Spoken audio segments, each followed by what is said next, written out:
கத்தும் போதே தெரிஞ்சிருக்கும். மக்கள் இப்படி உங்களை தூக்கி கொண்டாடுறாங்களே, அப்படி நீங்க என்ன பண்ணீங்க? இவ்வளவு குறுகிய காலத்துல எப்படி மேல வந்தீங்க? குறுகிய காலத்துல மக்கள் கொண்டாடுறதுன்னா காரணத்தை கேட்டீங்க.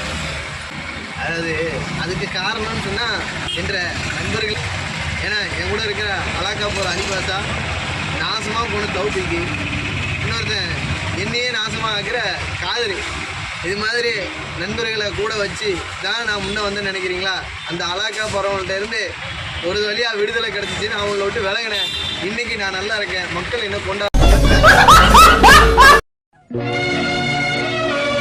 அடுத்து என்ன கேட்ட தம்பி, எப்படி மேலே வந்தது? வேற தம்பி, மேலே வரணும் இல்லையா?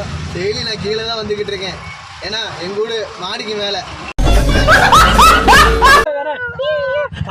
இருக்கட்டும். அமைதி அமைதி தம்பி.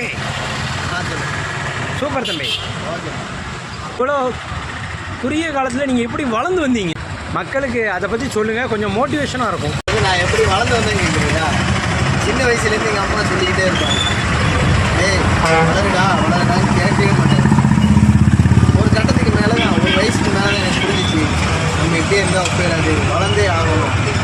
அதுக்கப்புறம் தான் என்ன பண்ணேன், சடனாட்டு ஸ்டெப் எடுத்த ஒரு விஷயந்தான் டக்குன்ட்டு டெய்லி ஒரு தேன், பால், முட்டை, அது போக ஹார்லிக்ஸு, பூஸ்ட்டு, காம்ப்ளான், இது இல்லாமல் டெய்லி ஒரு 3 கட்டை சோறு, இதெல்லாம் தின்னு தான் இன்னைக்கு இவ்வளோ பெருசாக மாதிரி அரிசி முட்டை மாதிரி வளர்ந்துருக்கேன். இதுக்கு காரணம் சாப்பாடு.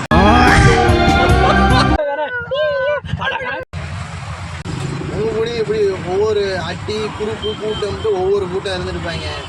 அந்த அழகா போகிறவங்கள கழட்டி விடுங்க. உங்கள் வேலையெல்லாம் கெடுத்து நாசமாக்கி டெய்லி வாங்க பாடு பேசுவோம் கூட்டு கூப்பிட்டுருவாங்க. அவங்கள கழட்டி விடுங்க.